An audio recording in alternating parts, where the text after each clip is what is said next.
Good morning, citizens of Guyana and of the region. This morning, as lead head in CARICOM with responsibility for agriculture and food security, I thought it necessary to bring an initial update on the impact of Hurricane Beryl on our Vision 25 by 2025. As you are aware by now, Hurricane Beryl would have brought devastating impact on the economies, livelihood, infrastructure, and life as normal in all the islands the hurricane would have passed through. An initial assessment of this impact is ongoing, whilst as a region, I know Prime Minister Motley, leading with other heads who were affected, are trying to mobilize our regional, technical, human and financial resources to come up with a comprehensive analysis on the impact. But as lead head on agriculture and food security, I am tremendously concerned at the setback Hurricane Beryl would have on the 25 by 2025 food security plan. The initial assessment is heart-wrenching to our farmers, to the governments, and to the people of these countries. It is heart-wrenching because of the tremendous investment, the tremendous policy commitment and budget support that was placed in the agricultural sector since 2020. The investment in infrastructure, water system, technology, crop variety, farm support, farm to market and infrastructure.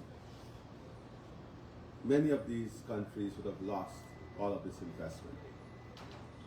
The initial investment, the initial assessment on the impact of Beryl on the agricultural sector not only shows that, and when I speak about agriculture here, I'm speaking about aquaculture, not only shows that we have lost the years of hard work and investment, but the immediate damage to infrastructure and crops and livelihood from the agricultural and fishery sector is in the tens of millions of dollars. Just a desktop initial review. It is important to note that Grenada, St. Vincent and the Grenadines, St. Lucia, Jamaica, Barbados, these were all islands, countries that were on track, mostly, in achieving the 25 by 2025 targets set by themselves. I had asked the chair of the Ministerial Task Force to give me an assessment, and from his assessment, it is sad that with its immediate effect, Hurricane Beryl in some instances would have damaged or completely wiped out the agricultural sector. So not only is the initial the investment and costs of damage concerning to me as lead head in agriculture, but it is also the long-term investment costs to rebuild the infrastructure, to find resources to recapitalize the farmers. As you know, most of the farmers and fisher folk are not insured. To a lot of the crops damaged are long-term crops also, 7 years duration to maturity. To get high-yielding variety, to get intercropping in place whilst reinvestment is placed in those permanent long-term crops. So there's a lot of short, medium, and long-term issues in the agricultural sector in the region that must be addressed, and addressed in a comprehensive way. In Barbados, for example, when one may look at Bridgetown and Barbados, the whole, you may not realize the extent of damage in Barbados. Not only the beaches that constitute an important resource for the tourism product, much of the beaches are tremendously affected. That would have an impact on a main revenue earner. And when you have a situation where the agricultural sector, and in Barbados' case, the fishery sector, well, agriculture generally, but especially the fishery sector, has been severely damaged and require tremendous investment for infrastructure, retooling, grants, sorting out the initial livelihood of the fisher folk, getting back their assets so that they can go back making their livelihood. But when you have that compounded by the main revenue earner of the country, tourism, being affected, it tells you the magnitude of how the situation is amplified. So in Barbados, the fishery sector was tremendously affected. From our initial assessment, 1/3 of Bridgetown Fishing Harbour was destroyed.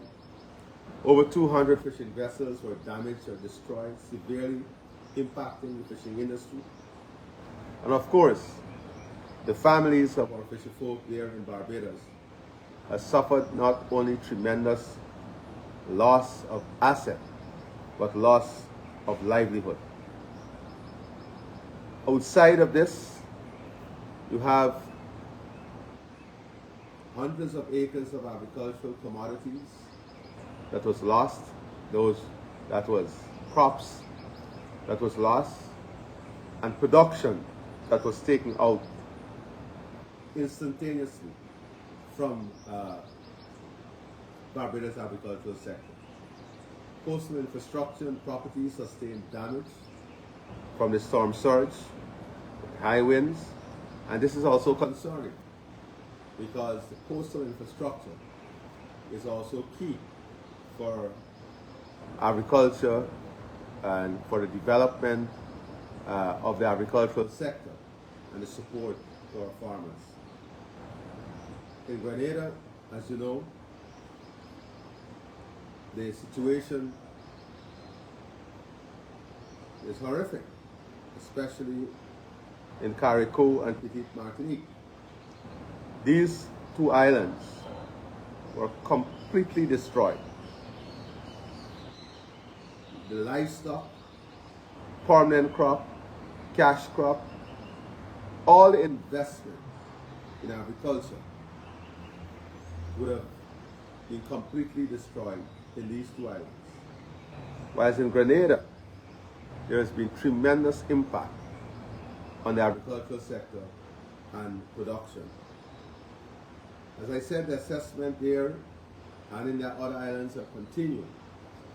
But we are very concerned about the immediate and medium-term ability of Grenada to quickly get back its productive capacity in agriculture.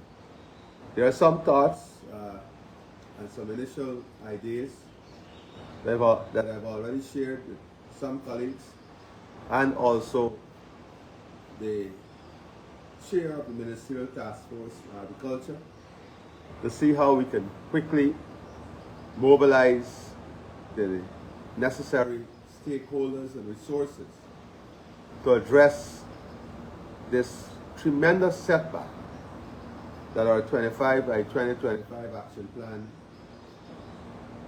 is being hit with by Beryl. I'm also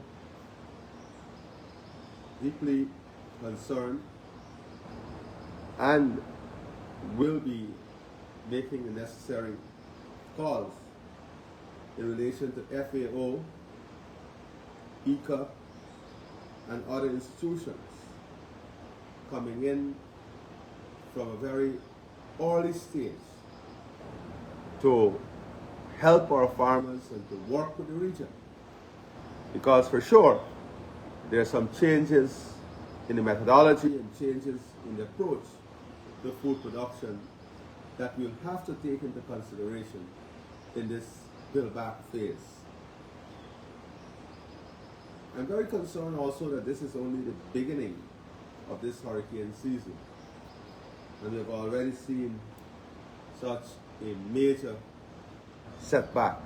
And I'm only speaking, this setback is in the totality of the economies of these countries, but I'm speaking specifically on the area that I have responsibility for, that is agriculture, because I know the tremendous improvement and the tremendous investments and the tremendous goodwill that this sector has received from governments and farmers as a result of the activism and the strong work by the different governments and ministries and farmers.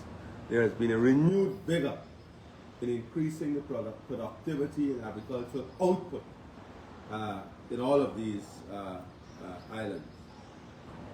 In St. Vincent and the Grenadines, I spoke to Prime Minister Gonzalez. It is heart-wrenching there because St. Vincent was also making tremendous strides in the 25 by 2025 action plan. In St. Vincent proper, an initial assessment shows us we have more than 80% damages and losses to agriculture. Immediate production has been taken out. That will affect costs, livelihood. It will affect supply. And supply and demand has a relationship with price, as we know. On the Union Island and Myro, almost 100% of the agriculture in those islands and the permanent crops was completely lost. Now,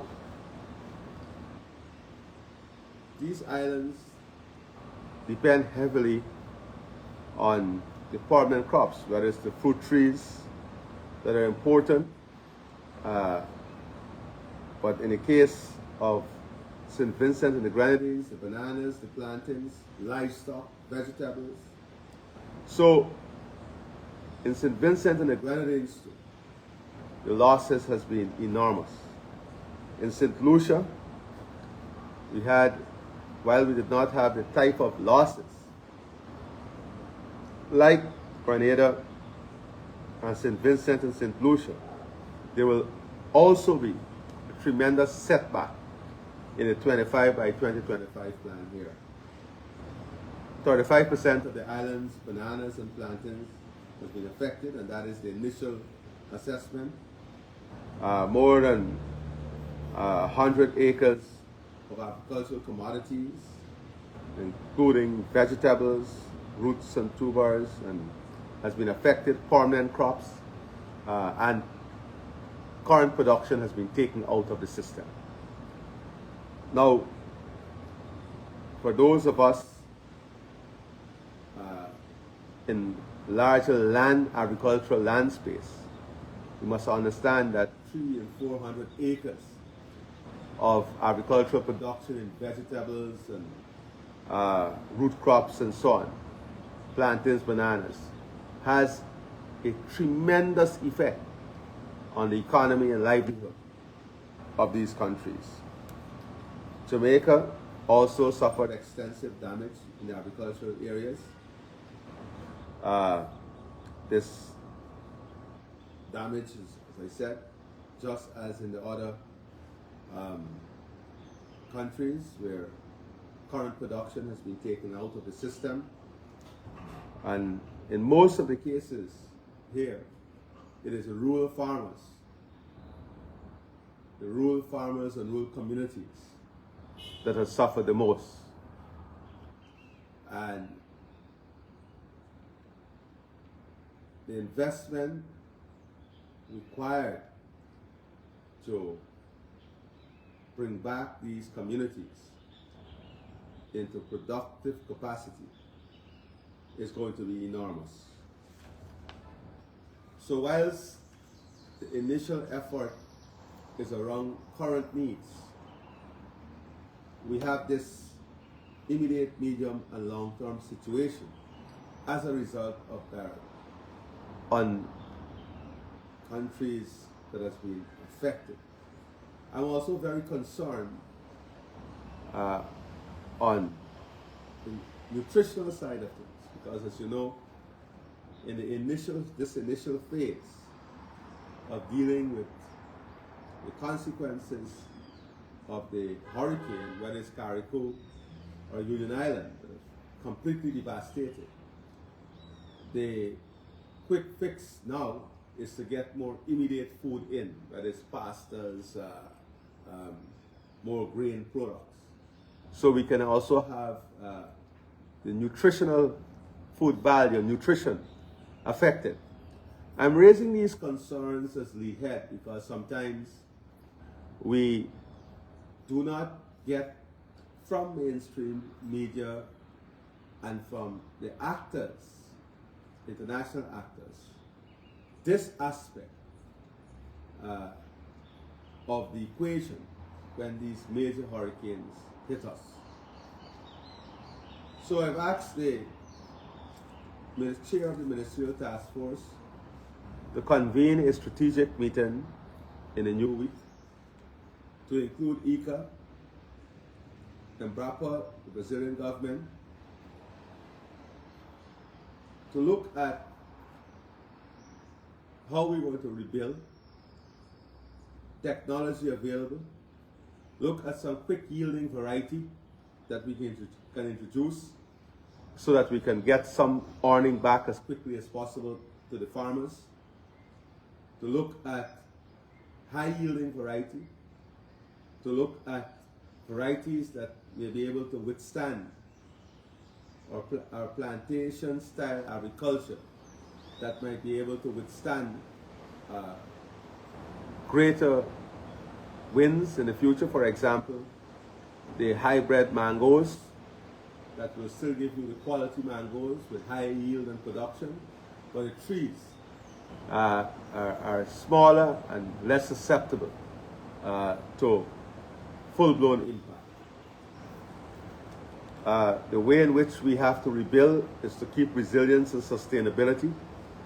And I think the use of hydroponics and shade house immediately will be critical, because this can accelerate how much vegetables and leafy vegetables and crops like that we can put back on the market very quickly, which will give the farmers a shorter time lag in terms of getting back some resources, and also will help in addressing immediate food and nutritional needs.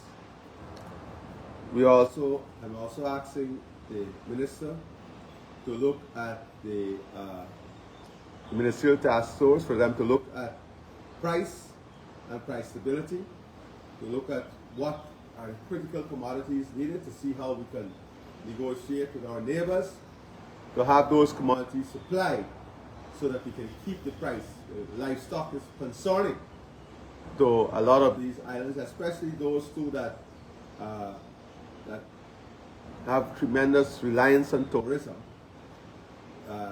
we have to ensure that the market forces does not add, well, does not, it is already added additional pressure on especially the middle and lower middle income and low income families. But we have to ensure that we mitigate that as far as possible in terms of food inflation and food prices. Globally, the food prices has been going up rapidly. The transportation costs to get food in, the shipping costs has increased tremendously. So all of this was conspired against the current situation. And as lead head on agriculture and food security, I'm very concerned, but I just wanted to address this issue directly, to share these thoughts, and to say that I've asked the Ministerial Task Force to convene a meeting early in the new week to address these issues, so we can propose to the chair of CARICOM and the heads a plan of action moving forward. Thank you, and I wish my brothers and sisters in the region, my colleagues in the region, continued faith and patience and success as we rebuild stronger. Thank you, and enjoy the rest of your Sunday.